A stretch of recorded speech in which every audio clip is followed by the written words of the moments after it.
قائد جمعیت حضرت مولانا فضل الرحمن صاحب دامت برکاتہ العالیہ نے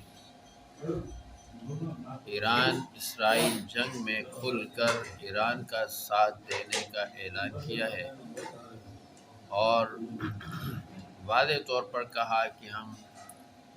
اس جنگ میں صرف ایران کے حامی نہیں بلکہ ایران کے ساتھ کھڑے ہیں۔ البتہ یہاں پر ایک الگ صورتحال جو بنتی ہے کہ ایران کے حملے عرب ممالک کے ان مقامات پر جہاں امریکی اڈے قائم ہیں تو وہاں پر ایران کا موقف الگ ہے اور عرب ممالک کا موقف تھوڑا سا مختلف ہے۔ ایران کہتا ہے کہ میں عرب ممالک پر حملے نہیں کر رہا بلکہ میں امریکی اڈوں پر حملے کر رہا ہوں۔ عرب ممالک اس کو اپنے ملک کے اندر مداخلت سمجھتے ہوئے اپنے ملک کی عزت و وقار کے خلاف سمجھتے ہیں اور اپنے ملک پر حملہ قرار دے رہے ہیں۔ اس میں کسی بھی تیسرے فریق کو شامل ہو کر ان غلط فہمیوں کو دور کرنا چاہیے اور امریکہ کو بھی ایران کو بھی بہرحال اسلامی ممالک کے آزادی و خود مختاری کا لحاظ رکھنا چاہیے اور اسلامی ممالک کے درمیان اتحاد و اتفاق ہی ہمیں کامیابی کی طرف لے جا سکتا ہے۔ تو اس لیے عرب ممالک کا موقف بھی اپنی جگہ درست ہے کہ وہاں بھی ایک بہرحال ان کی خود مختاری ہے، جہاں تک وہ اجازت دیں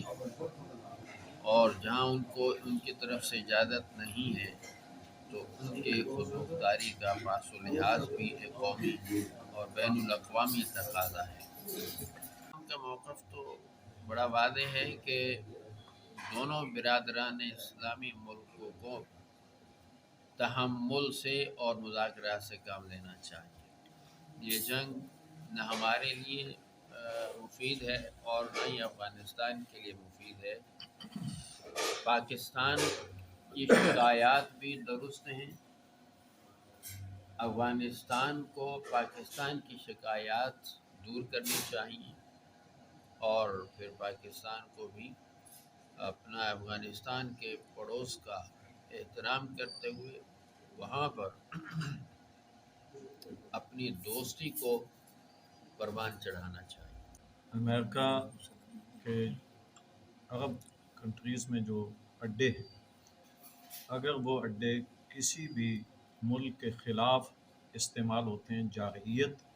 اور دہشت گردی کا کردار ادا کرتے ہیں، تو وہ ایران ہو یا کوئی بھی ملک ہو، اس کو پورا حق حاصل ہے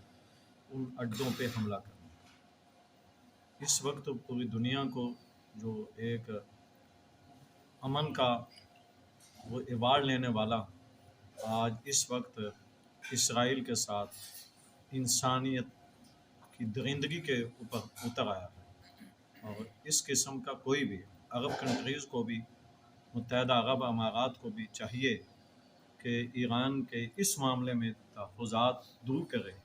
کہ ان کے پاس امریکن اڈے ان کے خلاف استعمال نہیں ہوں گے۔ اگر نہیں ہوتے تو کسی قسم کا ایران کا جواز نہیں ہوگا ان کے اڈوں پہ یا کسی دوسری جگہ پہ حملہ کرے۔ اگر یورپ اور امریکہ کسی بھی ملک پر دہشت گردی کے عنوان پر دوسرے ملکوں کو کہتا ہے کہ میں فلاں ملک کے اندر گھس کے